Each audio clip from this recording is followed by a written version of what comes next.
Il faut croître, épanouir, déployer. Déployer quoi? Quelque chose qui est là. D'accord? Exactement. Donc ça va être son potentiel, sa capacité, sa puissance. Alors maintenant, on va passer au quoi? C'est bien beau, hein, c'est joli. C'est intéressant de savoir que la tazkiya c'est une condition, mais c'est quoi la tazkiya? Donc, quand on revient à la racine, ça vient de la racine zakawa. Zakawa. Allez, je vous donne direct les trois idées qui se rejoignent, hein, qui sont assez proches et qui se rejoignent. Accroissement. Accroissement. Accroissement. Ça se dit? Ok. Quelque chose qui croît. Ok. Épanouissement. Deuxième idée. Et enfin, déploiement.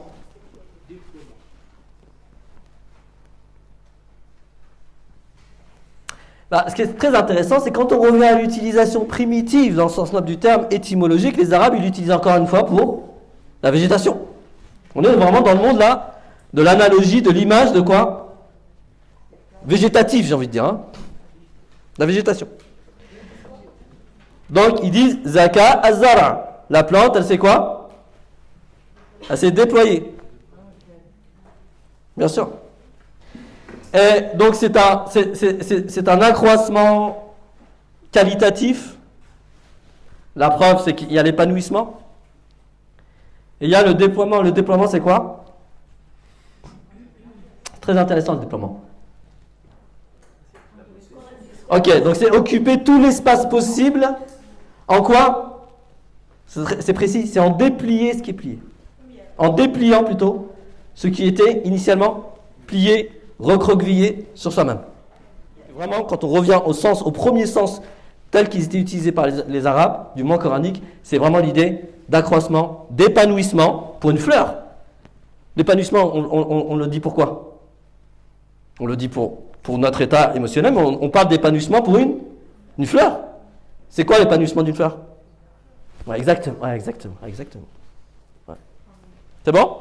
Le don, du coup, un peu parfumé. Hein. C'est vrai, les parfums étaient intéressants. Hein. Ah oui? C'est bon? Alors.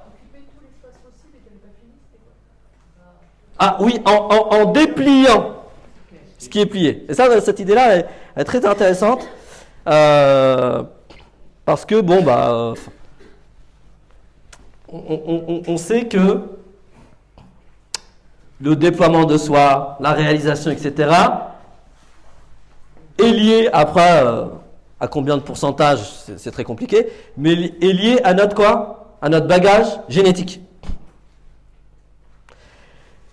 Et quand on s'intéresse un petit peu à cette idée d'épigénétique, c'est-à-dire cette capacité de quoi? D'actualiser ou non ce que l'on a dans les gènes, en réalité, il s'agit de quoi? De déplier, d'accord? Il y a vraiment cette idée de déplier quelque chose qui était plié. Ouais. C'est pour ça que le déploiement, d'un point de vue linguistique, c'est ce qui correspond le mieux à cette notion de tazkiya. Donc il n'y a pas de notion de purification dans l'étymologie de la tazkiya. En plus, je rappelle que quand même, le Coran, il est quand même pour nous le matériau privilégié. Pourquoi?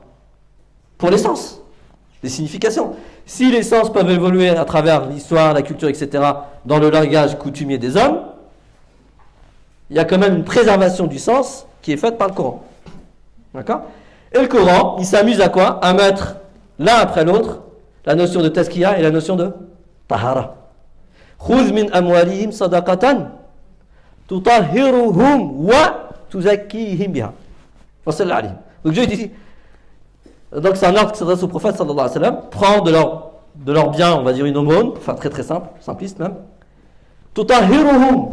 Quand tu fais cet acte-là, tu vas les purifier et wa tuzakkihim. Eh ben je sais pas comment c'est traduit. Non, moi je sais pas. la purification, et ensuite le déploiement. Ouais.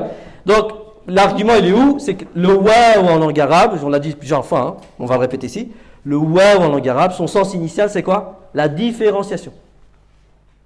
Quand vous avez quelque chose, wa, quelque chose, ça c'est une chose, ça c'est une chose, lui indique que quoi? Ils sont différents. Ça ne veut pas dire qu'ils s'opposent forcément, mais ils sont différents, c'est autre chose.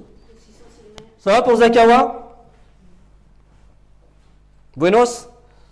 Donc oui, n'en déplaise, ne vous en déplaise, Tazkiyat an-nafs, ça n'a rien à voir avec la purification de l'âme. Parce que là, déjà, il y a une problématique quand on dit ça. Si on dit Tazkiyat an-nafs, c'est la purification de l'âme, là, il y a un souci. Pourquoi? Parce que ça implique que l'âme est initialement impure. Et ça, linguistiquement et coraniquement, ça ne tient pas. Bien sûr. Après, il y a une relation entre la tahara et le tazkiya, voilà. Il y a une relation. Ok? Ça, il n'y a pas de problème. C'est pour ça que dans les versets, Yotahiru wa yuzaki. Yotahir wa yuzaki. C'est bon? C'est comme si que, d'une certaine manière, il y a un prérequis de la purification pour pouvoir se déployer. Ah, ça, il n'y a pas de souci. Oui, parce qu'il y a quand même des entraves au déploiement. Se purifier notamment en rejetant les idées reçues. Beaucoup de choses, tout à fait.